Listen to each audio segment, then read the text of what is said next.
Rajya Sabha TV का ये बेहद ख़ास प्रोग्राम है गुफ्तगू, और आज है हमारे साथ बेहद ख़ास मेहमान, मशहूर म्यूज़िक कंपोज़र, लिरिसिस्ट और सिंगर अनु मलिक।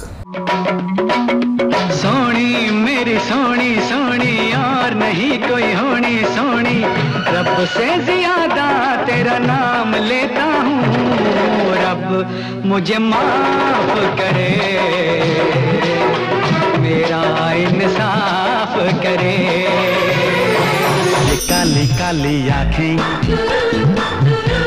ये गोरे गोरे गाल, ये तीखी तीखी नजरें,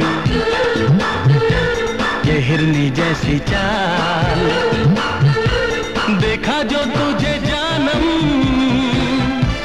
हुआ है बुरा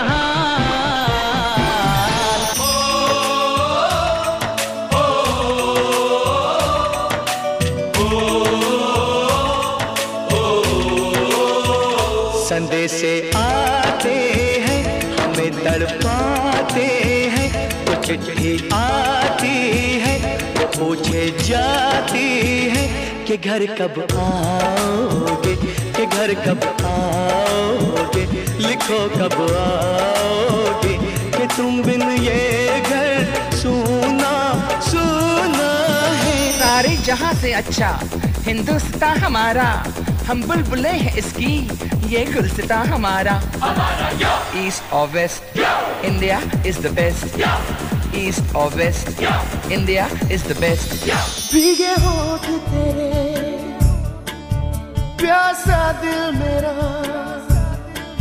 लगे अब्र सा मुझे तन तेरा।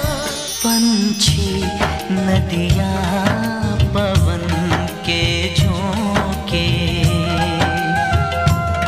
कोई सरहद ना इन्हें रोके, पायलें झुनमुन झुनमुन, झांझरें रुनझुन रुनझुन, कितना मधुर है ये मिलन। छनछनन चूड़ी बोले, सनसनन पुरवा डोले, गूंजे ये धरती और गगन। बहुत बहुत स्वागत है अनु साहब। बहुत बहुत शुक्रिया। हमें बताइए कि आपके घर में तो म्यूज़िक का माहौल जब आपने आंखें खोली होंगी तब से ही था, उस माहौल के बारे में थोड़ा बताइए। देखिए, पहले तो मैं अपने सुनने वालों को और देखने वालों को कहना चाहता हूँ कि मैं श्री सरदार मलिक साहब का बेटा हूँ, और जिन्होंने गाने बनाए जैसे कि ए गम दिल क्या करूँ, ए वैसे से दिल क्या करूँ, सारंगा तेरी याद में हाँ दीवाना हूँ मैं, मुझे तुमसे मोहब्बत है मगर मैं कह नहीं सकता। छोटा था मैं, कुछ 6-7 साल का था, मुझे अंदाजा हुआ कि मैं एक संगीत के माहौल में हूँ। वहाँ एक बाजा हुआ करता था, कोई साजिंदे आते थे, तबले पर बजाते थे, तो मुझे लगा कि भाई अब ये बड़ा अजीब सा प्यारा सा एक खूबसूरत माहौल है जहाँ कुछ गाने बन रहे हैं, लेकिन मैं समझता नहीं था कि भाई गाने बन रहे हैं क्या। तो डैडी से पूछता था मैं कि भाई क्या हो रहा है, मतलब ये निर्माता हैं, ये हम इनके साथ मैं काम करने वाला हूँ, ये गाना बना रहा हूँ। तो वहीं तक बात थी, मैं अपनी पढ़ाई में लगा रही थी, और धीरे धीरे वो एटमॉस्फेयर मेरे खून में आने लग गया, मेरे जहन में आने लग गया, और तब जाकर मुझे लगा जी कि मैं उस माहौल को पीने लगा हूँ, और वो धीरे धीरे मेरे अंदर समाने लग गया, और मुझे लगता है मेरी रुचि वहीं से बढ़ने लगी। जब मैंने एक गाना सुना हमारे गुरुजी शंकर जयकिशन साहब का, मैं डैडी को तो बहुत मानता हूँ, बहुत कुछ सीखा उनसे, लेकिन मैं ये भी बताना चाहता हूँ कि शंकर जयकिशन साहब का म्यूजिक मेरे अंदर बहुत समाने लग गया था। अब एक छोटा सा लड़का सुन रहा है, आवारा हूँ, गर्दिश में हूँ, आसमान का तारों, उसमें एक अकॉर्डियन पीस आया करता था जी, वो पीस मुझे बहुत अट्रैक्ट करता था। एंड मैं कुछ होता ना कि मेज मिल जाए, मैं कोई बजाने लग जाऊं, और मुझे लगा कि मैं भी कुछ बनाने लग रहा हूँ, मैं मगर डैडी से छुपाता था, मैं बताता नहीं था कि मैं बना रहा हूँ संगीत। तो ये माहौल रहा, इससे मेरी रुचि संगीत की तरफ बढ़ने लगी, मुझे ऐसा लगता है।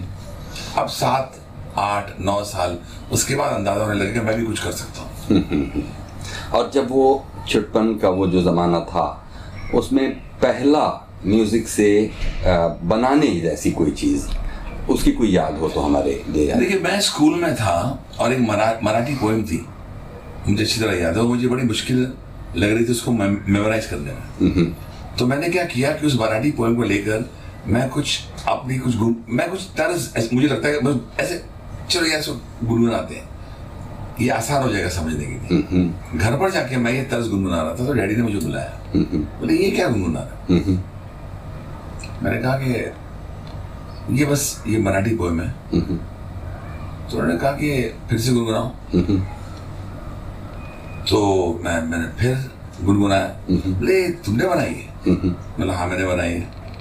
अच्छा, मैं कुछ तुम्हें एक लफ्ज देता हूँ, तुम कहते हो तुमने मराठी पोएम पर बनाया, ये जो लफ्ज है मैं सामने रखता हूँ, तुम इस पर कुछ बनाओ। तो मैंने लफ्ज को देखा, देखते देखते कोई नई तर्ज आने लग गई। मैंने गुनगुनाई 3-4 बार। जब 3-4 चीजें उन्होंने मुझे दी, और 8 साल की उम्र थी मेरी, 7-8 साल की, 9 साल का था। बोला नहीं तुम मेरे सामने बनाते जा रहे हो। तो उन्होंने मुझे गले लगा लिया, बोला तुम मेरा मोटजार्ट है। क्या बात, वो कभी वो लम्हा नहीं भूलूंगा मैं। मेरे लिए बहुत बड़ा लम्हा था कि मुझे मोटजार्ट के बारे में उतना उस वक्त नहीं पता था, जो लेटर ऑन मुझे डैडी ने बताया। तो तू मेरा मोटजार्ट है, तू मेरे सामने बनाता है, और तूने बाजे पर भी हाथ नहीं रखा। तो ये सब चीजें फिर मैं डैडी को ऑब्जर्व करने लग गया। मगर let me tell the word कि मैं I am a self taught musician. जितना कुछ मैंने किया है मैं ज्यादा सीखा नहीं। मैं जो कुछ सरस्वती माँ की कृपा है मुझ पर और उनका एहसान है। अगर ऊपर वाले का एहसान नहीं होता तो मुझे लगता नहीं कि मैं इस मुकाम पर आता। ये जो विरासत में मिला है मुझे, जो कला है, एक तरफ डैडी, एक तरफ शायरी हमारे मामू जान की तरफ से हसरत जयपुरी साहब, और तो ये सब जो एटमॉस्फेयर है ना म्यूजिक का, कहाँ कहीं गाना बज रहा है मुझे तुमसे मोहब्बत है, कहीं गाना बज रहा है बन रहा है ये रात भीगी भीगी, या फिर आजा सनम मधुर चांदनी में हम। तो ये किसने लिखा है? ये भाई हमारे मम्मी के बड़े भाई ने गाना लिखा है। तो ये जो माहौल था ना, ये ऑब्वियसली मेरे अंदर समाने लग गया। क्योंकि आप एक तरफ अपने फादर को सुन रहे हैं, एक तरफ शंकर जयकिशन को सुन रहे हैं, बट मेरा रियल इन्फ्लुएंस जो म्यूजिक की तरफ जो रुचि एकदम बढ़ी है, वो I be very honest was with R D. Burman. Pancham ताका जब मैंने सुना, मैं आई बी कंप्लीटली मतलब ये एक सच्चे दिल की बात है कि जब 14 साल का मैं हुआ, 15 साल का, और मैंने जब गाने पंचम ताका सुने, आई रिमेंबर द फर्स्ट गाना जो अट्रैक्शन हुआ मुझे वाज विद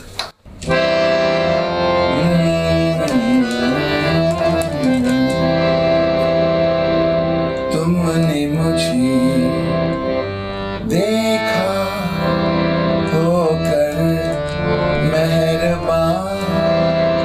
जैसे ही नोट मैंने सुना, रवि साहब की आवाज सुनी, नहीं यार ये किसने गाना होना है। तलाश शुरू हो गई, पता लगा आर.डी. बर्मन।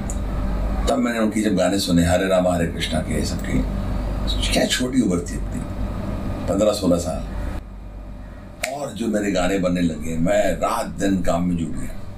बाजा उठा कर हर निर्माता, हर निर्देशक के पास जाता था कि भाई मुझे काम दो, और बल्कि उसके बारे में बड़े जोक्स भी बने। कहने लगे कि अन्नू मलिक तो कहीं भी गाना सुना देता है, अन्नू मलिक कुछ भी कहीं भी काम मांग लेता है। लेकिन मैं समझता हूँ काम मांगना कोई गुनाह नहीं है। आप काम मांग रहे हैं ना, आप काम चाहते हैं तो आपको काम मांगना पड़ेगा, और मैंने वो सब किया, और मुझे लगता है कि मैंने सही किया। आज भी मुझे काम से उतना ही प्यार है जो मुझे 1980s में था। लेकिन यहाँ पर टोकेंगे आपको क्यों, और बार बार हम आपकी उन्हीं फॉर्मेटिव ईयर्स में जाना चाहते हैं, क्योंकि आपने कहा एक तो मराठी पोएम वाली बात थी, फिर कुछ चंद अल्फाज आपके वालिद ने आपको दिए, कुछ इनमें से कुछ याद आता हो कि वो क्या अल्फाज रहे होंगे? और वो मुश्किल है कहना, लेकिन मुझे अच्छी तरह याद है कि आज अगर आप मुझे कोई अल्फाज दे दो, अब हम राज्यसभा टीवी पर हैं जी, अचानक आप मुझे कोई अल्फाज दे दो, अब मुझे तो पता नहीं आपके जहन में क्या है, मैं इसी वक्त आपको गाना बना के दे दूंगा, तो दीजिए। तो वो माहौल हम क्रिएट करेंगे कि उस वक्त मेरे डैडी बैठे हुए, उन्होंने कुछ अल्फाज दिए, भाई मुझे बताओ कि अगर तुम संगीतकार बनना चाहते हो तो तुम ये जो लफ्ज हैं ये कहीं लेके तो नहीं जाओगे और फिर किसी कमरे में बैठ कर बनाओगे? मुझे बताओ कि मेरे सामने बना रहे। तो अब मुझे आपके दिमाग में क्या है मुझे तो पता नहीं, तो आप मुझे आप कोई दीजिए, मैं आपके सामने तर्ज बनाता हूँ। देखिए ये तो खैर हमारी तरफ से एक गुस्ताखी होगी कि हम ऐसा करें, लेकिन आपने जो कि हमसे कहा है। नहीं गुस्ताखी नहीं है, मुझे डैडी की याद आपने दिलाई। अगर मुझे वो लफ्ज याद होते तो मैं आपको बोलता भी नहीं। जी जी जी। मगर अच्छी ये बात है, हमारी जो जनता जो आज आपका इंटरव्यू देख रही है उन्हें भी तो पता हो कि अन्नू मलिक क्या है, अन्नू मलिक बना कैसे। बहुत से लोग ये पूछते हैं आप सर्वाइव कैसे करते हो, बहुत से लोग पूछते हैं कि आपने इतने साल काम किया है, उसका भी मैं आपको जवाब दूंगा कि मैंने इतने साल सर्वाइव कैसे किया। तो सबसे पहले तो आप मुझे लफ्ज दीजिए। जैसे कि मोहब्बत और बेचैनियां और जुदाई और गम, मान लीजिए मैंने ये आपको चाहा। मोहब्बत, बेचैनी, जुदाई और गम। जी। अभी गाना बनाते हैं इस पर। जी।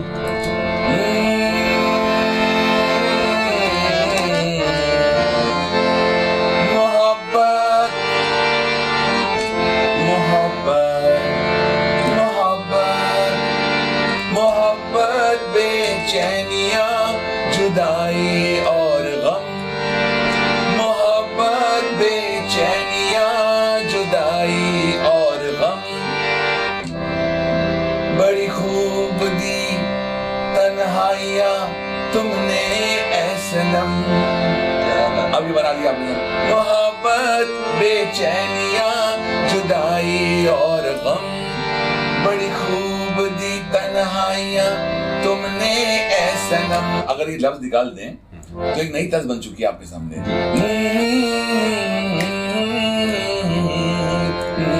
और मेरे फेवरेट राइटर यहाँ होते हैं जिनके साथ कभी काम नहीं कर पाया, साहिल लुधियानवी साहब जी, तो उस पर क्या लिख देते हैं, या मेरे फेवरेट राइटर शैलेंद्र साहब होते हैं, वो क्या लिख देते हैं,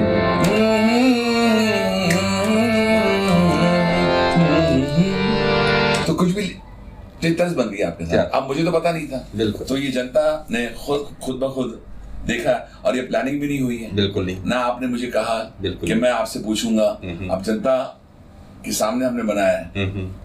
इस वक्त अगर आपका स्काइप होता और जनता भी मुझे कुछ स्काइप के जरिए लफ्ज देती, कहीं से भी जी, हिंदुस्तान के किसी कोने से भी, कलकत्ता से देती, यूपी से, एमपी से, लंदन से, अमेरिका से, मैं गाना बना देता। ये क्या कहना चाहता हूँ, एक तो मैं अपनी कला के बारे में बताना चाहता हूँ, और मैं सरस्वती माँ की पूजा करता हूँ, उनका एहसान है ऊपर वाले का, ये जो कला दी जी, ये कला जो है ये उनके कृपा से है, मैं कुछ नहीं। जितने भी तर्जें मैंने बनाई हैं, जो कुछ मैंने किया है वहां से आता है। वो हम कहते हैं ना, आमद होती, ये चीजें आमद होती। करीब देखिए अब 40 साल से ज्यादा का अरसा हो चुका, जबकि आप फिल्म इंडस्ट्री में हर साल कुछ न कुछ और एक से बढ़कर एक चार्टबस्टर गाने आप दे रहे हैं जी, और इंशाल्लाह आगे भी देते ही जाएंगे। ये जो 40 साल का से भी ज्यादा का अरसा है, इसके बिल्कुल शुरुआती बरस वो कैसे हैं, जिनमें क्या बहुत जद्दोजहद है अपनी जगह बना पाने की, क्योंकि उस ज़माने में बहुत और दूसरे वेटरन म्यूज़िक कंपोजर्स काम कर रहे थे। बहुत अच्छी बात पूछी आपने, और मैं इसका जवाब देना चाहता हूँ कि अगर वो वेटरन कंपोजर्स नहीं होते तो आज अन्नू मलिक भी नहीं होता जी। ये जो जद्दोजहद हुई है, मैं खुशनसीब हूँ कि मैं उनके सामने जद्दोजहद मैंने की।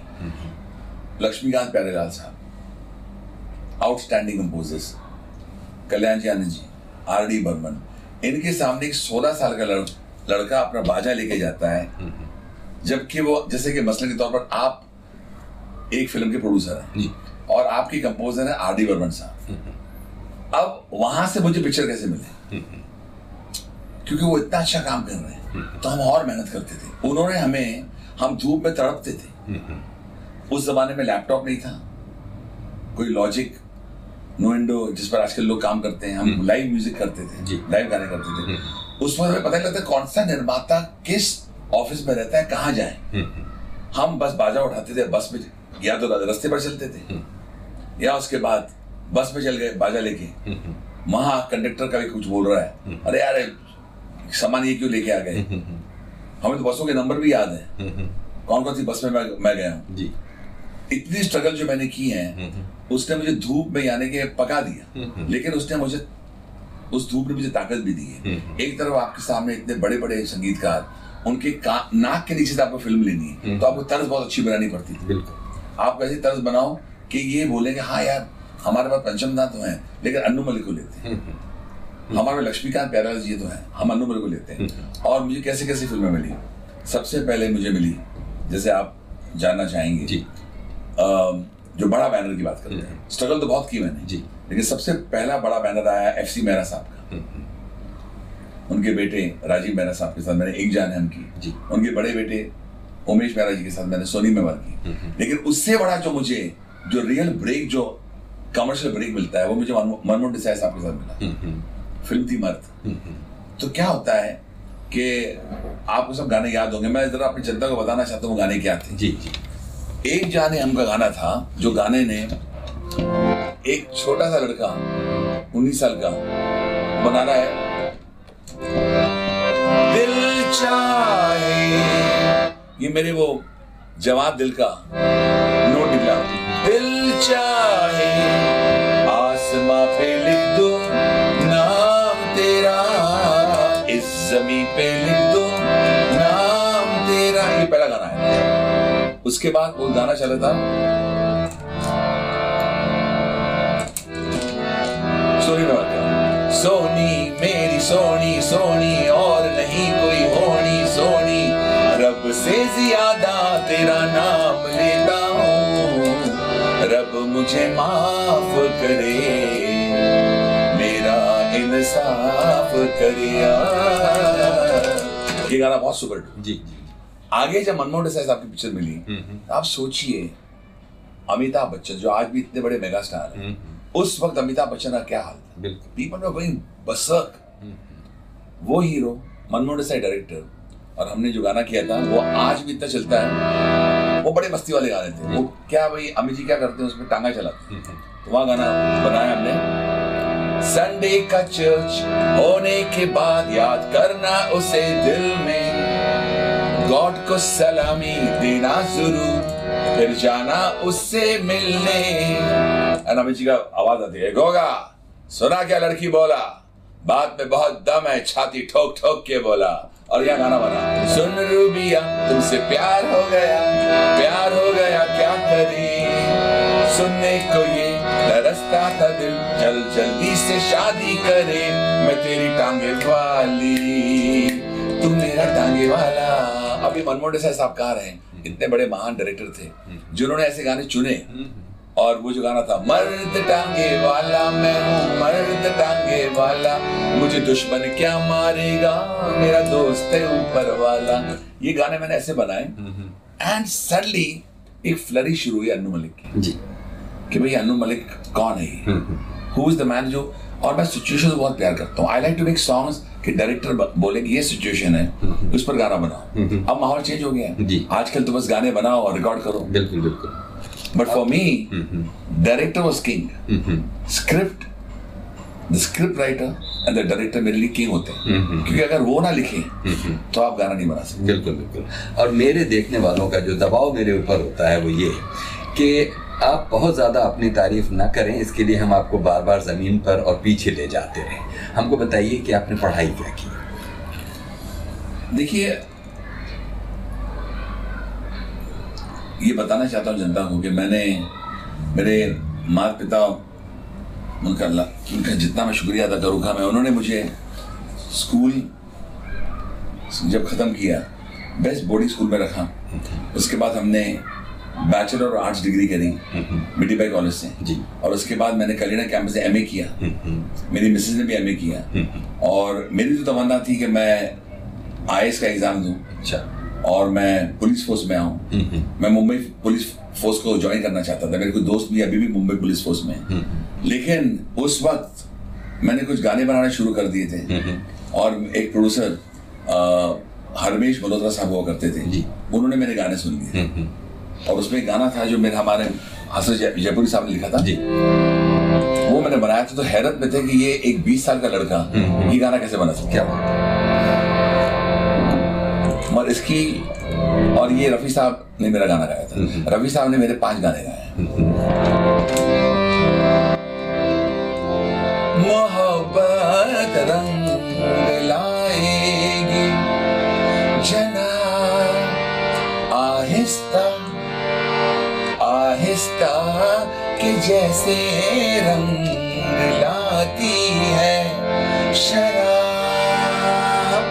आहिस्ता आहिस्ता अभी कम सिन हो क्या जानो मोहब्बत किसको कहते हैं कि जाते जाते जाएगा हिजाब। आहिस्ता आहिस्ता।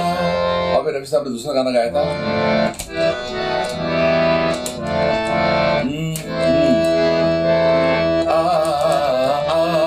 जरा मेरे हमनशी मुझे थाम ले मुझे थाम ले। जरा मेरे हमनशी मुझे थाम ले मुझे थाम ले। जिंदगी से भाग कर आया हूँ मैं मुझे थाम ले जरा। तो ऐसे गाने बनाए थे मैंने। क्या बात है, क्या बात। उस वक्त ये अपनी तारीफ करने वाली बात नहीं है, मैं तो समझता हूँ तारीफ तो बस ऊपर वाले कि मैं जितना करूँ मैं कम है। मुझे उन्होंने चुना, ऊपर वाले उन्होंने मुझे चुना है अन्नू मलिक बनाने के लिए, वरना मैं गाने बना नहीं सकता। अच्छा ये बताइए कि जो स्ट्रगल के दिन थे जब आप कहते हैं कि बस मैं लेके अपना, सर आप स्ट्रगल की बातें क्यों करवाना चाहते हैं? मैं आपसे ये आप मुझसे क्यों पूछना चाहते हैं? मैंने बहुत स्ट्रगल की है सर, मैं ये पूछना चाहता हूं लेकिन सभी ने स्ट्रगल किया। मुझे बताओ हिंदुस्तान में कौन आपके वालिद मरहूम ने इस सिलसिले में कोई आपकी मदद नहीं की? देखिए आपका रास्ता आसान, मैं बताता हूँ, उनसे एक मदद मिली है जी कि उनके नाम पर मुझे 1 कप चाय मिल जाती थी, उसके अलावा मुझे कोई मदद नहीं हुई। मैंने कहा कि मैं सेल्फ मेड म्यूजिशियन हूँ, सेल्फ टॉट म्यूजिशियन हूँ और सेल्फ मेड मैन हूँ। और मैंने I am proud to be a self made man. मुझे ना कोई गॉडफादर मिला ना कोई गॉड मदर। मेरे गॉडफादर गॉड मदर सब कुछ ऊपर वाले हैं और मेरी मेहनत है। और बस मैं ये कहता था कि मैं जाके कॉलिंग कार्ड होता था कि हेलो सर मेरा नाम अन्नू मलिक है। कौन हो भाई? मैं सरदार मलिक साहब का बेटा हूँ। कौन? अरे हाँ उन्होंने भी कुछ गाने बनाए, बस ये होता था। तो डैडी की पेन, डैडी की जो बहुत बड़े ऊंचे कलाकार थे मेरे फादर, बहुत मतलब मैं समझता हूँ कि he never got his due, बल्कि वो मेरा मोटिवेशन बन गया बेशक। क्योंकि जब उनको वो जो रुतबा नहीं मिला जो मिलना चाहिए था, मैंने कहा कि मैं हिंदुस्तान के हर एक टॉप एक्टर के साथ मतलब मैं हर टॉप प्रोड्यूसर के साथ काम करूंगा। मैंने कसम खा ली थी कि मैं बहुत फेमस कंपोजर बनूंगा। इसमें लोगों ने बोला I me myself, yes I me myself, इसलिए कि मुझे किसी ने बनाया नहीं, मैंने ही कोशिश की। आज भी मैं कोशिश कर रहा हूँ, बल्कि काम मांगने में क्या शर्म। एक जो हम हर बार बार एक बात बोलते हैं कि भूख लगे तो चांद भी एक रोटी नजर आता है। मैं हर जगह कहता हूँ भूख लगे तो चांद भी एक रोटी नजर आता है। आगे है जमाना फिर भी भूख पीछे पीछे। अरे भाई सारी दुनिया की बातें 2 रोटियों के नीचे। ये 2 रोटी, अब ये बता ना चमड़ी की झुपड़िया में आग लगी भैया, बरखा ना बुझाए बुझाए रुपया।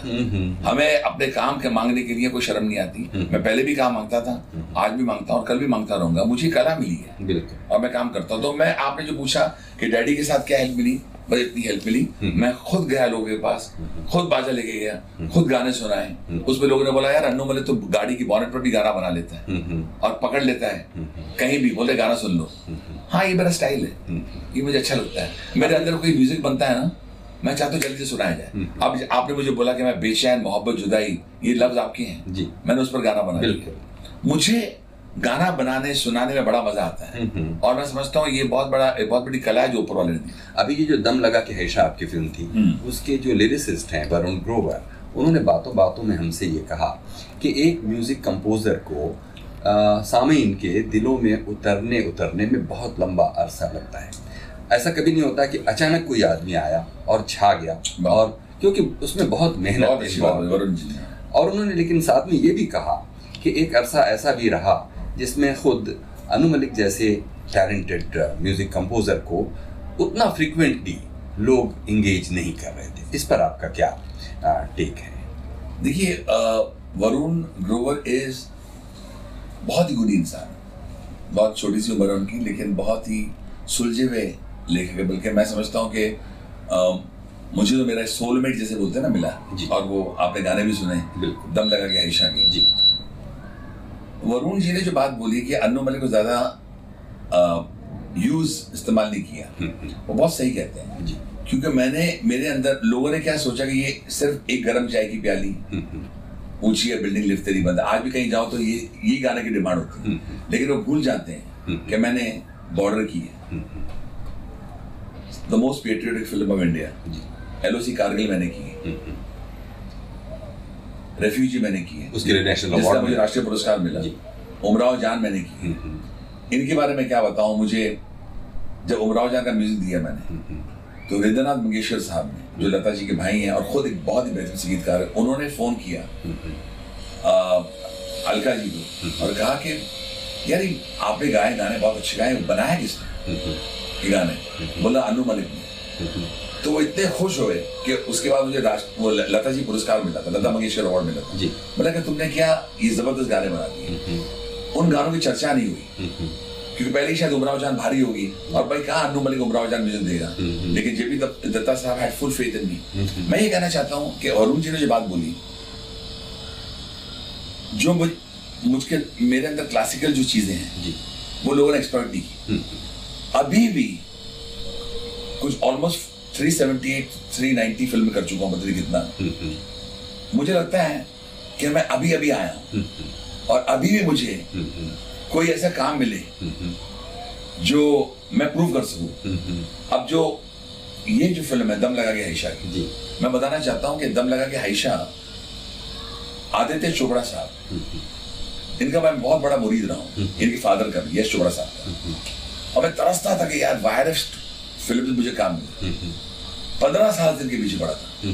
जब यश अंकल थे नहीं काम मिला, मैंने आदि को भी फोन किया, आदित्य चोपड़ा साहब को मैंने बहुत कोशिश की मिलने की।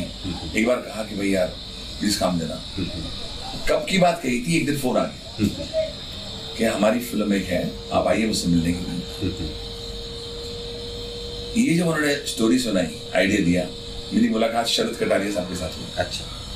शरद जी जो डायरेक्टर है, जो लेखक भी, और मनीष शर्मा प्रोड्यूसर, उनके जरिए मेरी मुलाकात वरुण जी से भी हुई। वरुण जी ने बात क्यों कही है कि अन्नू को एक्सप्लॉइट नहीं किया है या यूज नहीं किया है, देयर इज अ रीजन। जिस गाने ने आज हल्ला मचाया है वो मैं सुना देता हूँ। मेरे पास सिर्फ एक पिक्चर थी और अनेक संगीतकारों के पास 5-5, 8-8, 10-10 फिल्में थी, लेकिन आदित्य चोपड़ा ने बोला जा पेटी खोल, मतलब तू जो अपने हारमोनी पर गाने बनाता है मेहनत कर। वो मुझे इतना अच्छा लगा, मैं खुश हो गया कि आदित्य चोपड़ा ने मुझे याद किया जब कोई याद नहीं कर रहा था, सब भूल चुके थे मुझे। कहीं दूर दूर तक जिन निर्माता, जो आपने बोला कि आपके अंदर का रंज क्या है, जिनके साथ आपने बहुत अच्छा काम किया हो, निर्माता, निर्देशक, एक्टर्स, कोई नहीं था। सिर्फ एक आदित्य चोपड़ा साहब आए, उन्होंने मुझे ये काम दिया।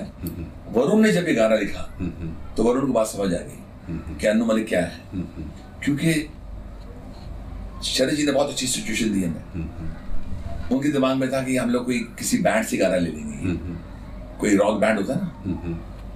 तो मैंने कहा मुझे सिचुएशन तो बताइए। उन्होंने रात का वक्त है, ये हीरो अपनी वाइफ के पास जाता है और वहां उसके लिए खाना परोसा गया था, लेकिन वो नाराज है इस बात पर। वो मोटर बाइक पर जाता है, वाइफ को बोलते चलो बैठो, वो पिलन पर बैठ जाती है स्कूटर की। वापस आ रहे हैं, बीच में उसको भूख लगती है, वो खाना नहीं खाता हुआ, नाराज था। बीच रास्ते में उसको भूख लगती है, उसको पहली बार बताया कि how the husband and wife start coming close, थोड़ा थोड़ा प्यार होने लगता है। वहां कुछ सिचुएशन कोई गाना था। बहुत गाने मैंने सोचे, अचानक मैंने सोचा कि मैं ये ट्यून मैंने सुनाई, ये मैं सुनाना चाहता हूँ, जो आज हर जगह गाना नॉमिनेट, फिल्म का म्यूजिक मुझे अभी जी वालों ने भी नॉमिनेट किया, मतलब बेस्ट कंपोजर।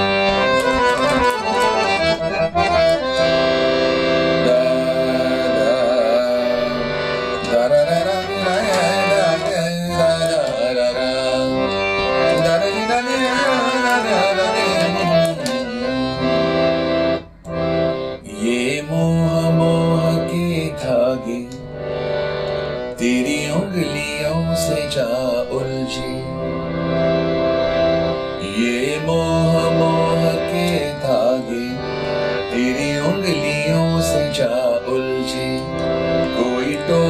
टोहना लागे, किस तरह गिरहा ये सुलझे, है रोम रोम एक तारा, है रोम रोम एक तारा जो बादलों में से गुजरे, ये मोह के धागे तेरी उंगलियों से जा उलझे, कोई टोहना लागे, किस तरह गिरहा ये सुलझे। संतरा बनाया, तू होगा जरा पागल, तूने मुझको है चुना, तू होगा जरा पागल, तूने मुझको है चुना, कैसे तूने अनकहा सब सुना, खाली राहें हम आंख मूंदे जाएं, पहुंचे कहीं तो बेवजह, ये मोह के धागे तेरी उंगलियों से जा उलझे। ये गाने ने यानी कि सिर्फ एक ही चीज है कि उन्होंने सबको याद किया इसमें, अवार्ड जो कमेटीज होती हैं, मगर जिस लड़के ने गाना बनाया उसको ही भूल गए। ये तो वो मेरी किस्मत की बात है, वो मैं लिखा के लाया हूँ शायद, कब वो मेरी किस्मत खोलेगी मुझे पता नहीं। मैं खुश हूँ कि वरुण जी को अवार्ड मिला, कि उन्होंने बहुत अच्छा लिखा है गाना। मैं खुश हूँ कि पापोन महानता को मैंने गाना दिया तो उसको अवार्ड मिला, लड़की फीमेल सिंगर को भी मिला। लेकिन जिसने गाना बनाया उसको भी याद कर ले तो बड़ा मजा आ जाता है, सोने पे सुहागा हो जाता है। क्योंकि मैंने रातों की नींदें हराम की इस गाने के अंदर। मैं रातों रात बैठता था कि कोई तर्ज निकले जिसमें शरद जी खुश हो जाए, आदित्य चोपड़ा साहब खुश हो जाए, और जब तर्ज आई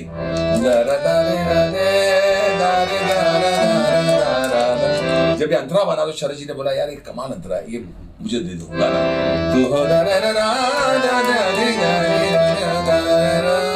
ये जो नोट्स मैंने लिए हैं, बोला यार ये बड़ा दिल को छू लेते हैं, अंदर अंदर मतलब झिझोड़ देते हैं, तब जाके गाना बना। तो चलो कोई बात नहीं, देखिए पब्लिक का प्यार है, वो भी बहुत बड़ा अवार्ड है, बड़ा वो तो उससे बड़ा अवार्ड भी होता नहीं है। आप खुद भी देखिए, आप एक शायर के भांजे और खुद भी आपको शेर व शायरी में दिलचस्पी और मुझे शौक है। मैं कोई बहुत बड़ा शायर नहीं हूँ, हाँ। मैं मस्ती करता हूँ, मैं म्यूजिक बनाता हूँ ज्यादा। लेकिन यही सवाल जो मैंने खुद वरुण से पूछा था और आपसे भी पूछता हूँ, कई बार म्यूजिक कंपोजर और लिरिसिस्ट के बीच एक ऐसी कशमकश चल रही होती है कि कभी लिरिसिस्ट म्यूजिक कंपोजर पर अपना जिसे कहते हैं ब्लेम डालता है और कभी म्यूजिक कंपोजर लिरिसिस्ट पे डालता है। अब इसमें सच्चाई क्या है? देखिए सुनिए मेरा सवाल तो सुन लीजिए अनुसार। ये मोह के धागे जी, आपको अंदाजा है कि बिना एक मोह के भी गाना लाइन पूरी हो जाती थी, मतलब फिर हम इसे 3 मोह क्यों ना करें? ये सब कुछ किया गया होगा मीटर में चीज़ों को बैठाने के लिए। तो क्या एक कंपोजर के तौर पर आप लिरिसिस्ट को ये सजेशन नहीं दे रहे थे कि इसमें अगर एक मोह के साथ ही, क्योंकि आपको मालूम है कि चाहे वो राजेंद्र कृष्ण रहे हों, मजरू सुल्तानपुरी रहे हों, हसरत साहब रहे हों या साहिर साहब रहे हों, उन्होंने जितने रोमांटिक गाने लिखे या जितने भी गाने लिखे, हर गाने का दूसरे गाने से रंग अलग, न उसमें अल्फाज रिपीट होंगे, ना इमोशन उस तरह उसी फ्रेजियोलॉजी में रिपीट होंगे।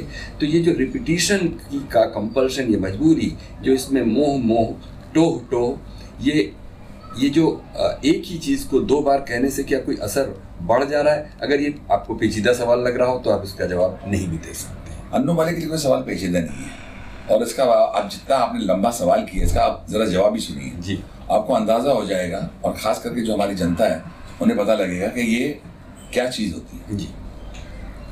सबसे पहले तो मैं बताना चाहता हूँ कि मैंने लिरिक राइटर को बोला ही नहीं कि मोह 2 बार करो जी, कि मेरे ट्यून को सूट होता है, ना उन्होंने मुझे बोला कि आप कोई अलग ट्यून बनाओ, क्योंकि लिरिक राइटर और म्यूजिक राइटर रिलेशनशिप कैसा होता है मैं जरा बताना चाहता हूँ। I believe the tune is the king, आराम से सुनिए, tune is the king but the words are the crown. राजा ताज के बिना कुछ नहीं है, ताज ना हो ना राजा के सर पर तो राजा अजीब लगता है। आपने कहा मोह क्यों, आपने कहा ट्यून को सूट हो रहा होगा कि भाई ये मोह कर दें ये गाना, ये मोह के धागे तेरी उंगली, आपको सुनने में मजा आ रहा है? नहीं आ रहा है, लेकिन हम इसमें बस नहीं हाँ। मैंने एक सवाल किया, आपने बोला नहीं आ रहा। बिल्कुल। क्यों नहीं आ रहा? क्योंकि बांट होती है। फॉर एग्जाम्पल, अब गाना था आवारा हूँ, याद है आपको गाना? जी। आवारा हूँ, राइट? ठीक। या गर्दिश में हूँ, मगर आपने चीज नोटिस किया? हाँ, क्या एक चीज मिसिंग है इसमें। नहीं, वो मिसिंग नहीं है। क्या मिसिंग है? वो वर्ड नहीं है। आवारा हूँ, ये सुर मिसिंग है। अगर ये निकाल दो, आवारा हूँ, छोड़ दो, आप मेरा मुंह देख रहे हैं, मैं आपका मुंह देख रहा हूँ। आवारा हूँ, आप मुझे देख, वो चाहते आवारा हूँ, आ भी जा, ये भी कर सकते, मगर वो फ्रेज चाहिए था शंकर जयकिशन साहब को, आवारा हूँ, इससे कंप्लीट होता है। क्या बात। अगर ये ना, गाना खत्म। क्यों खत्म? सुनने वाले को पसंद नहीं। हिंदुस्तानी जो जनता है वो म्यूजिक में डूबी हुई जनता है। हिंदुस्तानी जनता को शायद म्यूजिक नहीं आता होगा इतना, लेकिन हिंदुस्तानी जनता म्यूजिक समझती है। हिंदुस्तानी जनता को पता है सुरीला गाना कौन सा है, और गाना जो मजा, हिंदुस्तानी जनता गाना रिजेक्ट कर देती, आवारा हूं, अगर ये नहीं होता था। मगर शंकर जयकिशन भी माहिर थे, वो सबके बाप थे। उन्होंने कहा आवारा हूं, ये जगह है। अब हमने गाना बनाया बॉर्डर फिल्म का। बॉर्डर फिल्म का म्यूजिक सुपर डुपर हिट हुआ, फिल्म में सुपर हिट हुई। उसमें गाना था, जावेद अख्तर साहब ने लिखा, ए जाते हुए लम्हो जरा ठहरो, जरा ठहरो, मैं भी तो चलता हूं, जो भी जरा उनसे मिलता हूं, जो एक बात दिल में है कह कर चलूं, याद है? बिल्कुल। तो उन्होंने लिखा था तो चलूं, यही खत्म हो गया था। जो आपकी बात है जावेद साहब ने की थी, मैं एक बात दिल में कहकर चलूं तो चलूं, मुखड़ा खत्म है। मैं लड़ पड़ा, मैं बोले मुखड़ा खत्म नहीं हुआ, लड़ाई होगी बिटवीन मी एंड जावेद साहब। बोले क्या बकवास कर रहे हो? बोले मैं कुछ ऐड नहीं कर रहा हूँ, मैं आप ही के लफ्ज को बोलता, मेरा गाना बन रहा नहीं है। ऐ जाते हुए लम्हो, मैं एक बात दिल में है कह कर चलूं, ये गाना नहीं हो, कह कर चलूं तो चलूं, फिर मैंने डाला तो चलूं, फिर से तो चलूं, तो चलूं, तो चलूं, तो चलूं, गाना यहाँ बनता है साहब। क्या बात। हाँ, इसे कहते हैं आपने सवाल का जवाब देना। अगर यहाँ जनता सामने होती तो ताली मारती, और वहां बैठे बैठे जनता समझ रही है, ये अंदर से आता है। अब मैं सिर्फ गाना बनाता हूँ, तो चलूं, छोड़ दो, ऐ जाते, सारी हिंदुस्तानी जनता बोलती है, हम भी चलते हैं, नहीं सुनना। हिंदुस्तानी जनता सब जानती है, करे बोला था आनंद बख्शी साहब ने, मेरे फेवरेट पोएट, ये पब्लिक है, सब जानती है, ये पब्लिक है। पब्लिक को गाना पसंद आया तो चलूं, तो चलूं, ये जो जगह है, तो चलूं, तो चलूं, तो चलूं, जावेद साहब ने मान लिया, बोला करो, और आज वो गाना सुपर हिट है। और जैसे राइटर अपना काम जानता है, जावेद अख्तर साहब को हम शायरी नहीं सिखा सकते, गुलजार साहब को आप शायरी नहीं सिखा सकते, आनंद बख्शी को आप शायरी नहीं सिखा सकते, हसरत शैलेंद्र को आप नहीं बोल सकते। उसी तरह संगीतकार भी अपना काम जानता है, संगीतकार को आप नहीं बता सकते क्या करो क्या नहीं करो, ये अंदर से आता है। आपने एक लफ्ज दिया, वो आप जानते हैं, मैंने तर्ज बनाई, और यही है कि हर इंसान अपना काम करे, सबकी तरक्की हो सकती है। तो अनु साहब, अभी एक छोटा सा ब्रेक ले लेते हैं। जी हाँ, अभी वक्त है एक छोटे से ब्रेक का। ब्रेक के बाद हाजिर होते हैं और बातें जारी रखते हैं, बहुत ही दिलचस्प बातें म्यूजिक कंपोजर, लिरिसिस्ट और सिंगर अनु मलिक के साथ।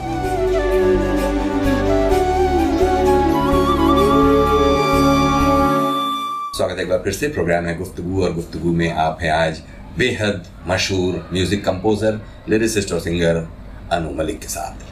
अनु जी, आपने तो एक लंबा दौर ये देखा, इसमें म्यूजिक के भी बहुत ट्रेंड्स बदले, खास तौर पर लाइव म्यूजिशियंस के साथ काम करने का आपका एक पूरा फेज है, और उसके बाद इलेक्ट्रॉनिक सिंथेटिक म्यूजिक का भी दौर है।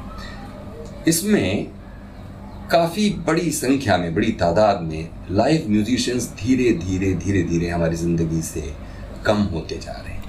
ऐसे लाइव म्यूजिशियंस को याद कीजिए जिनके बिना धुनें पूरी नहीं हुआ करती थी। बहुत ही अच्छा सवाल है, लेकिन मैं इससे पहले कहना चाहता हूँ कि जब इंसान का जज्बा होता है, when you are born in a great country like India, मैं ग्रेट भी बोलता हूँ, आपने तो मेरे गाने भी सुने होंगे जी। सबसे पहला मेरा गाना था ईस्ट और west, India is the best, या कसम ली है हमने कसम ना तोड़ेंगे, वी लव यू इंडिया तुझे ना छोड़ेंगे, ये सब जब गाने में बनाता था मेरे दिमाग में एक ही बात रहती थी कि I want to make my country proud, not only my family proud, कि हिंदुस्तान से एक लड़का ऐसा है जो हर सिचुएशन में गाने बनाता है। जब मैंने बॉर्डर के गाने बनाए तो आपको याद होगा संदेशे आते हैं गाना वॉज बॉर्न जब मुझे पता लगा, जेपी साहब ने कहा कि ये सियाचिन पर जो हमारे सोल्जर्स, अभी आप रिसेंटली जो ट्रेजेडी हुई, एवेलांच हुआ जहाँ हमारे 10 जबरदस्त जवान शहीद हो गए, वो किस कंडीशंस में वहाँ रहते हैं और गार्ड करते हैं हमारे देश को। वो गाना बना संदेशे आते हैं, खास करके जावेद साहब ने जो लिखा कि घर कब आओगे। मैं बताना चाहता हूँ कि लाइव ये भी गाना रिकॉर्ड हुआ था जो आपने सवाल किया। ये वायलिन्स, वियोलास, चैलोस, कोरस सबको बुलाया गया और ये गाना किया हमने। लाइव म्यूजिशियंस, ये जो दुख की बात है कि आजकल वो नहीं है या कम, उनकी संख्या कम होती जा रही है, बिकॉज लॉजिक आ गया है, न्यूएंडो आ गया है, क्यूबेज आ गया है, हर साउंड आप प्रोग्राम करके करते हैं, लेकिन उसकी बात कुछ और होती थी। आज भी आपने नोटिस किया होगा जो लाइव के गाने हैं वो मेरे गाने हों या हमारे गुरु के गाने हों, सब वही सुनते हैं। चक्कर ये है कि जो म्यूजिशियन आप मुझे बोलते हो, मुझे सब वो अरेंजर्स याद आते हैं, मुझे सब वो म्यूजिशियन याद आते हैं जिन्होंने मेरे साथ काम किया। मैं किन किन के नाम बताऊं? मेरे खुद अरेंजर नरेश शर्मा साहब, अमर हल्दीपुर साहब, सुरेश लारवानी साहब, बबलूदा, इन सब ने मेरे साथ काम किया। ये बड़े अच्छे, ये जो वो लोग होते हैं जो आपके गाने को समझते हैं, लिखते हैं, नोटेशन बनाते हैं और वो लोग पर जाके साजिंदों को कॉपीज देते हैं। इनके बिना भी आपको पता है पंचम दा के साथ बासु मनोरी थे, मेरे साथ बबलूदा ने क्या काम किया, आप वो नहीं रहे। उसके साथ केरसी लॉर्ड म्यूजिशियन, भूपी जी जो अभी भी हैं, जो गाना भी गाते हैं, जो गिटार बहुत अच्छा बजाते हैं। हमारे यहाँ trumpet players, violinist, solo violinist, brass section, tutti का सेक्शन, ये जो होता था, ढोलक्स, हमारे ढोलक प्लेयर हुआ करते थे उस जमाने में, समीर जी, भवानी जी। और ये जो आपने बोला किन किन के नाम याद आते हैं, जैसे कि ये मैं नाम क्यों ले रहा हूँ, ये नाम इसलिए याद आते हैं क्योंकि इन म्यूजिक सबका कंट्रीब्यूशन होता है। मैं आपको बताना चाहता हूँ, सिर्फ संगीतकार क्रेडिट नहीं ले सकता, ना ही कि लिरिक राइटर। मैं समझता हूँ कि हम जो हैं एक टीम वर्क की वजह से, अगर वो सिंगर्स ना हो बराबर, ये मेरे सुपरहिट गाने कैसे हुए? मेरे गाने सुपरहिट हुए because I had the best singers. एक तरफ मैंने लता मंगेशकर जी के साथ काम किया, मोहम्मद रफ़ी साहब के साथ काम किया, किशोर दा के साथ काम किया, आशा जी के साथ काम किया। यहाँ फिर अभी हमारे 90s के जो सिंगर्स आए उन्होंने बहुत जबरदस्त काम किया हमारे साथ। उसी तरह you have great musicians, great recordists, great stars, great choreography, तब जाके जनता के सामने गाना आता है। इस गाने के पीछे बहुत मेहनत होती है। ऑडियो कंपनीज का रिलीज करना, उसको मार्केट करना इतना मुश्किल काम है। फिल्म इंडस्ट्री के अंदर सरवाइव करना, गाने बनाना, उसको सामने पेश करना, ये मैं आपको लफ्जों में ये हमारे 15 दिन चले जाएंगे आपके इंटरव्यू के, लेकिन खत्म नहीं होगा। लेकिन मैंने म्यूजिशियंस के कुछ नाम क्यों लिए, ये मुझे म्यूजिशियन बहुत पसंद है, इनकी कंट्रीब्यूशन बहुत रही है मेरी लाइफ में, in terms of arrangement, in terms of programming, in terms of playing, in terms of being there when you need them. देखिए जब आपने शंकर जयकिशन का जब नाम लिया तब हमें अचानक सेबेस्टियन जी वो थे जो डैडी के साथ भी काम करते थे, ओपी नैयर साहब के साथ भी काम करते थे, शंकर जयकिशन साहब के साथ भी काम करते थे। वो ऐसा काम करते थे, वो आप जो गाना बनाते हैं वो लिख लेते थे नोटेशंस, और उसके बाद कॉपीज बना के उसके अंदर ऑब्लिगाडो डाल के उसको सजाकर। अरेंजर नाम क्यों है? जब तक वो नहीं होगा तो डिसएरे हो जाएगा सेट के ऊपर, किसको पता नहीं लगेगा कौन सा सुर कहाँ से आए। तो बहुत काम इनका बहुत बड़ा योगदान रहता है। कहा जाता है कि खुद शंकर जयकिशन के लिए भी जिस तरह से वो डुग्गी बजाने वाले देवी चंद को ढूंढा जाता था कि वो कहीं भी है, रात के 12 बजे भी उनको रिकॉर्डिंग उनके बिना पूरी नहीं हो पा रही है। तो आपके भी साथ कोई ऐसे इंस्ट्रूमेंटलिस्ट रहे? नहीं, बहुत ऐसे। हम तो भीख मांगते थे, हमारे इन्फॉर्मर्स बोलते थे उनको जी, कि मैसेंजर्स, इन्फॉर्मर्स, अच्छा मैसेंजर भी बोलते, हम बोलते थे भाई यार वो गिटारिस्ट मिल जाएगा। अच्छा प्यारे जी के जो ग्रुप हैं, लक्ष्मी प्यारा जी का जो 30 वॉल्यूम चाहिए उनको, उनका ग्रुप मिलेगा। कभी कभी शॉक देते थे, बोलता वो सब उनकी रिकॉर्डिंग चल रही लक्ष्मीकांत प्यारेलाल साहब की, और हमें कोई और वॉयलिन मिलना था, हम लोग उसमें भी काम करते थे। लेकिन हर आदमी तरसता था कि बेस्ट म्यूजिशियंस मिले। चन्नी जी हुआ करते थे, वो सिद्धेश्वर कौन बजाएगा, फिर ये कौन यार वो ट्रम्पेट प्लेयर वो कौन है, जॉर्ज साहब मिल सकते हैं। जॉर्ज साहब बड़े जबरदस्त होते हैं। अच्छा कैसे पता लगता था जॉर्ज साहब कौन है यार, तीसरी मंजिल में वो जो, अच्छा वो गाना ओ हसीना जुल्फों वाली में या ब्रास सेक्शन कौन था, बोला फलाना थे। तो यार ये 4 ट्रम्पेट प्लेयर मिल सकते हैं, ये हमको ये ट्रम्पेट, ये हमको, अच्छा एक काम करो फ्यूगोला में कौन है, जॉर्ज साहब नहीं है तो जोसेफ मिल सकता है। ये सब नाम अभी क्यों याद आ रहे हैं, ये नाम बहुत जरूरी होते हैं, बहुत जरूरी, क्योंकि अगर ये लोग ना हो तो गाना 100% से 50% हो सकता है। बिल्कुल। उसी तरह आशा जी आ सकती हैं, अरे किशोर दा मिल सकते हैं। क्यों होता था, बिकॉज ये क्लासिक लोग थे। रफी साहब मिलेंगे, अब क्यों ये संगत होती थी, म्यूजिक है संगत। टॉप हरि हम तो तरसते थे हरि प्रसाद चौरसिया साहब के लिए कि बांसुरी के लिए हरि जी आ जाए। वो स्टार अगर आ गए तो हमें लगता था, उनको देखते थे ना उनकी शक्ल, हम बोलते हमारा गाना हिट हो जाएगा। शिव कुमार जी आ जाए संतूर के ऊपर, और शिव जी को बोलते थे शिव जी आप ईरानी संतूर ले आना, क्योंकि अन्नू मलिक को ईरानी टंग वो साउंड बहुत पसंद आता है। तो उसी तरह आपके अरेंजर को हम बोलते थे उस जमाने में, वो भी बहुत सुरीले आदमी थे, किशोर शर्मा साहब। किशोर जी वो उनको बुला लें यार, हाँ यार मिल जाए तो बहुत अच्छा है। अब उनके बच्चों ने सब काम शुरू कर दिया है, उनकी नई पीढ़ी है, वो लॉजिक पर आ गए हैं, वो सिंथेसाइजर पर आ गए हैं। लेकिन मैं ये कहना चाहता हूँ कि without the top musicians, without the top singers, without the top lyric writers and without great directors, Annu Malik would not be Annu Malik. Annu Malik is also Annu Malik, क्योंकि मेरी जिंदगी में अब्बास बस्तान थे, मेरी जिंदगी में मंसूर खान आए, मेरी जिंदगी में जेबी दत्ता साहब आए, मेरी जिंदगी में मनमोहन देसाई आए, मेरी जिंदगी में राजकुमार हिरानी साहब आए। बल्कि मैं खुशनसीब हूँ, राजकुमार हिरानी जी की पहली film Munna Bhai, I was chosen to do the music. मेरी जिंदगी में फराह खान आई, और सबने यानी कि राकेश मेहरा साहब आए। आप कितने नाम लेने चाहें, मतलब अभी शरद जी आए, शरद कटारे, दम लगा के ईशा। तो ऐसे डायरेक्टर जब मिलते हैं तब काम होता है, you know, otherwise it's not possible to create great music, ये मैं मानता हूँ।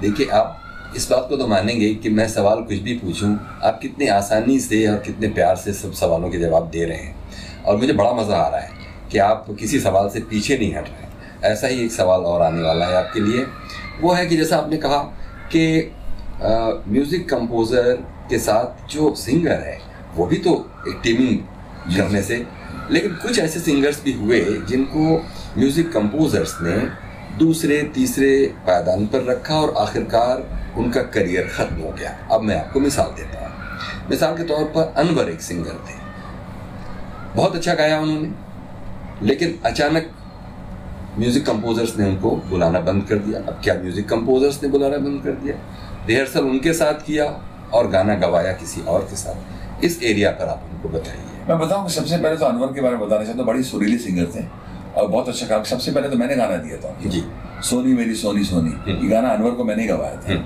गाना सुपरहिट हुआ है। मैं बताना चाहता हूँ, ये जो हमारी हिंदुस्तानी हिंदी फिल्म इंडस्ट्री है, अभी अन्नू मलिक के बारे में बात करते हैं, आप तो अनवर के बारे में बात कर रहे हैं, हमने तो गाना दिया था। आप सुनिए, आप जंग जब करते हो ना, you have to be on top of things. नए सिंगर्स आते रहते हैं, बहुत से लोग आते रहते हैं जो नॉक करते हैं आपके दरवाजा कि यार आपने उनसे गाना गवाया, मैं भी गाता हूँ। मसले के दौर में मोहम्मद अजीज साहब आए, मोहम्मद अजीज साहब बहुत लड़े, बहुत मेहनत की। शब्बीर भाई आए, उन्होंने बहुत मेहनत की, बहुत आगे बढ़े, वो बहुत जबरदस्त काम किया। उनकी आवाज के और भी लोग आने लग गए जो रफी साहब को फॉलो करते थे जी, बहुत अच्छी बात है, हम सब फॉलो करते हैं। हमने भी पंचम दा का म्यूजिक सुनकर, शंकर जयकिशन साहब का म्यूजिक सुनकर हमने उनका नमन किया और आगे बढ़े, सब सीखते हैं। तो ये सब जब आपके दरवाजे खटखटाते थे, हम उनको गाने देते थे, हमने काम दिया। मेरे सामने जब अन्नू मलिक स्टार था, मैं तो अपने आप को मानता हूँ स्ट्रगलर मानता हूँ, जितने भी मैंने फिल्में की और नए नए संगीतकार आने लगे, उस वक्त अगर मैं ये सोचूं कि साहब मैं स्टार हूं, मेरे घर पर लोग आके मुझे साइन करेंगे, ऐसा नहीं होता। आपको हर दिन आना पड़ता है, मिलना पड़ता है। मेरे साथ ही नहीं, सब कंपोजर के साथ, यार वो मैं गाना गा रहा हूँ, मेरे में वो ईगो है नहीं। मेरे में आजकल, मैं नहीं कहता इनमें ईगो, जो उनकी तरक्की नहीं होती, शायद किस्मत भी बोलती है। खुद आपको लगता है कि यार मैंने बहुत अच्छा काम किया, लोग को मेरा दरवाजा खटखटाना चाहिए। मैंने भी यही सोचा था इस जमाने की, यार मैं बहुत अच्छा काम कर रहा हूँ, लोग आगे मेरे पास, पर ऐसा नहीं होता है। नए संगीतकार आ चुके हैं जो बहुत अच्छा काम कर रहे हैं। आज की पीढ़ी में भी जो जितने भी नए संगीतकार हैं, जो यूथ के जो संगीतकार हैं वो इतना अच्छा काम कर रहे हैं, उसके बीच में दम लगा के एशिया का म्यूजिक को नॉमिनेट होना, I would say it's a big credit to me and my hard work. क्योंकि ये अगर अच्छा काम नहीं कर रहे होते हैं तो अलग बात है, ये बहुत अच्छा काम कर रहे हैं, इनके बीच में तो मैं स्ट्रगल करता रहता हूँ। मैं चाहता हूँ कि मेरा काम बहुत अच्छा हो, मैं नहीं सोचता कि यार मैं ही मैं हूँ, मैं समझता हूँ और भी लोग हैं, उनके बीच में मुझे अच्छा काम करना है। अगर अनवर ने बहुत अच्छा गाना काम मिला, साथ साथ मुन्ना ने बहुत, मोहम्मद अजीज हम प्यार से मुन्ना बहुत अच्छा गाने गाए, उसको काम मिला, शब्बीर भाई ने बहुत अच्छा काम किया, गाना मिला। उसके बाद सोनू निगम जी आ गए, कुमार शानू साहब आ गए, विनोद राठौड़ आ गए, बाबुल सुप्रियो साहब आ गए, आप समझे वो पीढ़ी चाहिए जो आज अरिजीत बहुत अच्छे गाने गाता है। इसके अलावा नए नए संगीतकार आ गए, नए नए सिंगर्स और आ गए, इतने लोग आ गए हैं, कंपटीशन तो बढ़ता ही रहेगा। ये हिंदुस्तान, आप इंडियन आइडल में हम जज रहे हैं, आपने ये सवाल पूछा है नहीं, 6 सीजन हमने कितने नए नए सिंगर्स डिस्कवर किए, ये कंपटीशन है, ये आता रहेगा। How you survive is up to you. इसमें कोई बुरी बात नहीं है, इसमें कोई पर्सनल होता नहीं है। मैं नहीं समझता कि किसी निर्माता ने मुझे छोड़ दिया तो यार वो उसने बहुत बड़ा मुझ पर यानी कि he played a game. No, I have to become better, I have to start improving. कि वो जो निर्माता मुझे छोड़ के चला गया वो मेरे पास आए, वो निर्देशक जो मुझे छोड़ के गया वो मेरे पास आए कि मैं ऐसा कोई गाना गा दूं कि सब बोले अब इससे गाना है। मोहम्मद रफी साहब के साथ ऐसा क्यों नहीं हुआ? हर कंपोजर क्यों चाहता था कि रफी साहब के साथ काम किया जाए? क्योंकि उसका एक सीधा जवाब हो सकता है, मतलब शायद कोई आसान जवाब, कि वो पैसे नहीं मांगते थे और उनको जो भी पैसे दे दिए जाते थे उससे वो खुश हो जाते थे। और अनवर बहुत से नहीं, I don't know about Anwar at all. ये आई डोंट नो कि उसने पैसे मांगे, शायद वो बिल्कुल नहीं मांगता हो, शायद वो फ्री भी करना चाहता हो, मुझे पता नहीं, मुझे पता नहीं है। लेकिन जो मेरे साथ सिंगर्स हैं उन्होंने कभी भी पैसे की डिमांड नहीं की मेरे साथ। वो शानुदा हो, उदित नारायण साहब हो, जो आज बहुत बड़े मुकाम पर पहुंच चुके हैं, उनको पुरस्कार भी बहुत बड़ा मिला है, बहुत अच्छे गायक हैं। वो आए हैं सेट पर, मेरे फीमेल सिंगर्स और मेल सिंगर्स, उन्होंने गाना पसंद किया है, गाना गाया है और चले गए। कभी कभी बोलते थे हमें डिमांड, कुछ 2-3 सिंगर्स हैं हमें इतना नहीं मिलेगा, हम नहीं काम करते, मैं उनके साथ काम ही नहीं करता था। मैं समझता था मेरा प्रोड्यूसर बहुत इंपॉर्टेंट है, मेरा निर्देशक बहुत, अगर वो बजट पे काम कर रहा है, हमने बजट पे काम किया, अगर आप प्रोड्यूसर को मारोगे तो पिक्चर कैसे बनेगी? तो कुछ 90% सिंगर्स आए, भाई जो मिल जाए बहुत अच्छा। हाँ, हम डिमांड कर रहे हैं क्योंकि सिंगर्स भी जानते हैं जब हिट गाना मिलेगा तो पैसा कमा लेंगे शोज के अंदर। कंपोजर कहाँ जाएगा, लिरिक राइटर कहाँ जाएगा? वो तो डिपेंड ही करता है अपने गानों के ऊपर। आज अनु मलिक जो कुछ है वो डिपेंड करता है कि मुझे, मैं काम करूं, चलो मैं थोड़ा बहुत गा लेता हूं तो मैं शोज कर लेता हूं, बहुत से लोग तो वो भी नहीं कर पाते। तो ये डिमांड की बात मेरे साथ मेरे सिंगर्स ने कुछ नहीं किया, और अनवर भाई ने अगर किया होगा तो वो जाने, मेरे साथ तो कोई, मुझे याद नहीं। सलीम मेवाल में कुछ बहुत चुपके से आए, बहुत अच्छा गाना गाया, बहुत मुझे इज्जत दी और गाना गा के गाना आज भी सुपर हिट है। इंडियन आइडल का जिक्र करते हुए आपने कहा कि वो सवाल मैंने नहीं पूछा, मैंने वो सवाल इस सेक्शन के लिए रख छोड़ा है।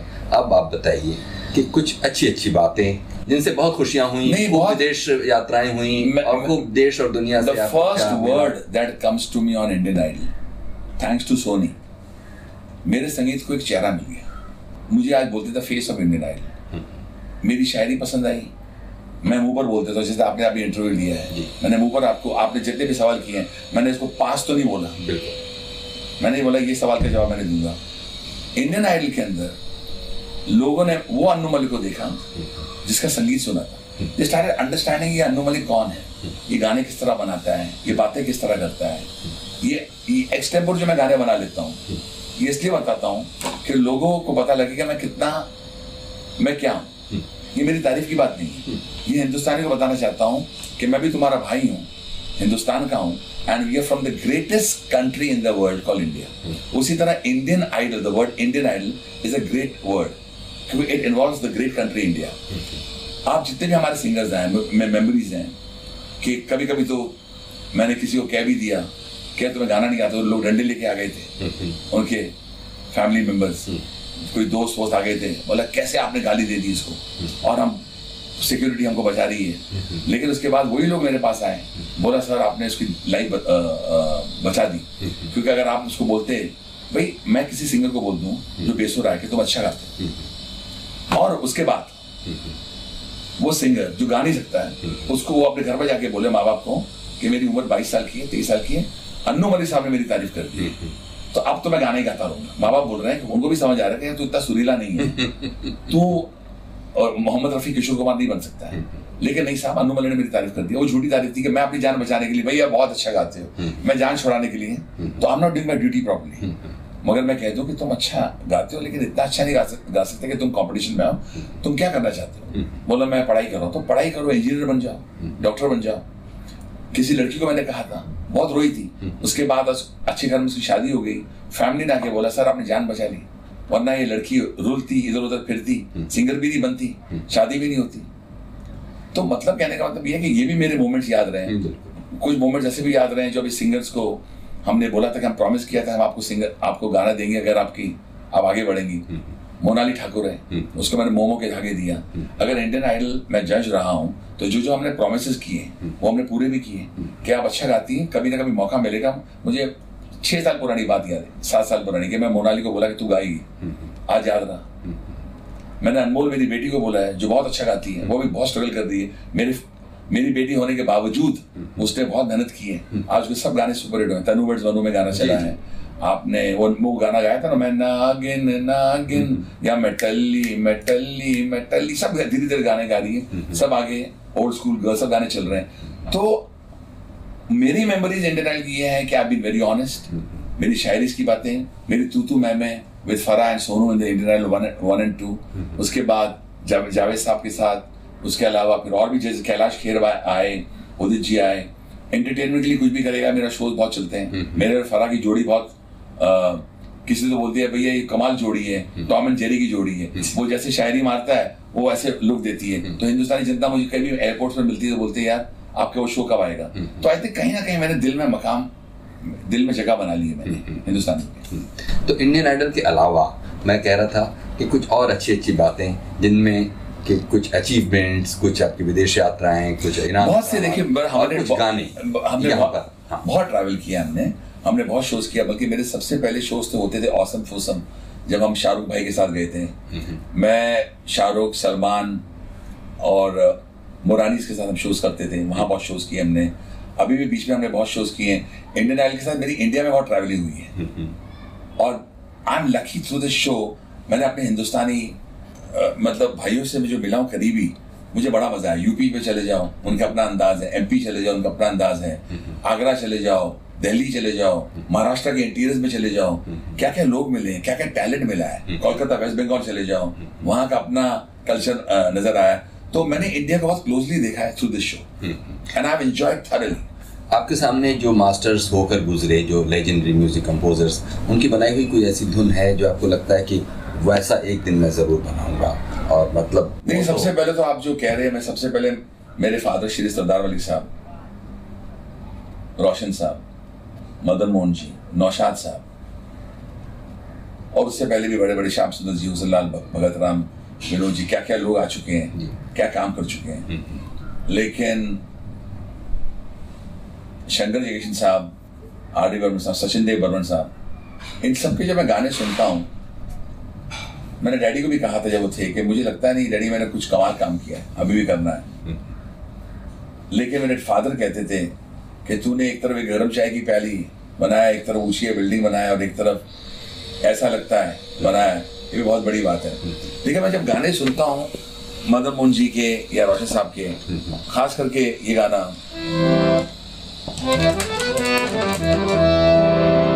रूह को छू लेता है। मुझे बोल याद नहीं आ रहे उसके। तू जहां जहां रहेगा, ये जो गाना है, मेरा साया साथ होगा। मुझे बहुत बड़े राइटर याद आते हैं, राजा मेहदी अली खान जी जी जी, उनकी गोद में मैं खेला भी हूँ। तो मैं समझता हूँ ये ऐसे गाने, या फिर पंचम दा की तुमने मुझे देखा होकर मेहरबान, क्या ट्यून्स थे। या फिर रंगीला रे तेरे रंग, ये जो सचिन देव बर्मन साहब ने गाने बना दिए। या फिर शंकर जयकिशन साहब, तेरा मेरा प्यार अमर, फिर क्यों मुझको लगता है डर। उसके म्यूजिक पीसेस क्या बनाते थे।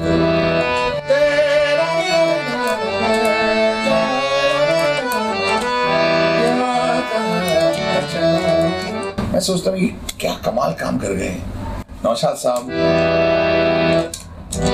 याद में तेरी रात भर करवटें बदलते। क्या लोग थे, क्या ट्यून्स थी, क्या शकील वदानी साहब लिखते थे।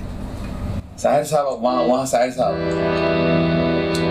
मेरे दिल में आज क्या है तू कहे तो मैं बता दूं। मैं समझता हूँ अगर इन सब गानों में से, या मेरे फादर का हाँ दीवाना हूँ मैं, हाँ दीवाना हूँ मैं, हम का मारा हुआ एक बेगाना हूँ मैं, हाँ दीवाना हूँ मैं, इन सब गाने सुनने जो बजाने को मैंने सुनाए हैं।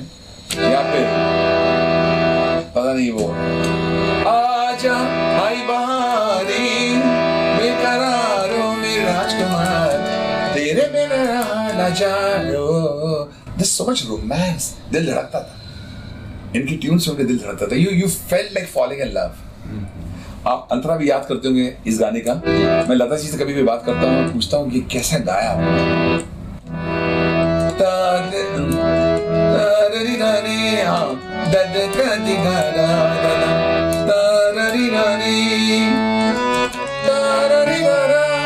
ये गाना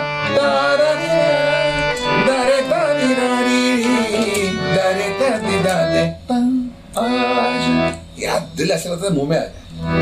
ये रोमांस होता था, ये सिंगिंग में रोमांस था। या फिर हमारी आशा जी, शोक नजर मदन जी ये बेचैनिया दिल पे मेरे गिरा जा, मेरा न कुछ ख्याल कर तू यूं ही मुस्कुराए जा, शोक नजर ये बेचैनिया। तो आप पूछते हैं कि मेरा दिल में क्या है। मैं समझता हूँ एक गाना भी ऐसा बना जाऊं तो जिंदगी सफर। आज तक वहां तक नहीं पहुंचा। मैं समझता हूँ मुझे बहुत काम करना है, बहुत मेहनत करनी है। मैं निर्माता निर्देशक ढूंढता रहता हूँ। मेरी जिंदगी में राज कपूर मैं ढूंढता रहता हूँ, मैं रास्ता को ढूंढता हूँ। मेरे फेवरेट गाने थे मुझे कुछ कहना मुझे भी कुछ कहना, ये क्यों? Romance, Raj Kapoor romance. मैं तरसता हूँ कि मुझे कोई ऐसे गाने मुझसे बनवाए, मुझे बिठाए, मगर वो निर्माता पता नहीं कहाँ है, वो निर्देशक कहाँ है, वो रोमांस कहाँ है, वो चीज़ें कहाँ है, वो ठहराव जो होता है ना माहौल में कि सामने राइटर बैठा है, यहाँ संगीतकार है। दो तीन अभी मेरे जिंदगी में फिर से डायरेक्टर्स आ गए हैं, टचवुड। उनके नाम मैं अभी ले नहीं सकता हूँ, लेकिन फिल्में ऑफर हो चुकी हैं। वो दोनों तीनों बहुत ही ज़बरदस्त हैं और मैं I am looking forward to starting my work my career with them. Actually मेरा लगता है मेरी शुरुआत होगी उनके साथ। उनमें से एक यंग डायरेक्टर है, बहुत म्यूजिकल है, मज़ा आता है उनके साथ जब बात करता हूँ तो उन्होंने कुछ दो तीन तर्जें मेरे लिए हैं, तो मुझे लगता है कि यहाँ कुछ मज़ा आ सकता है।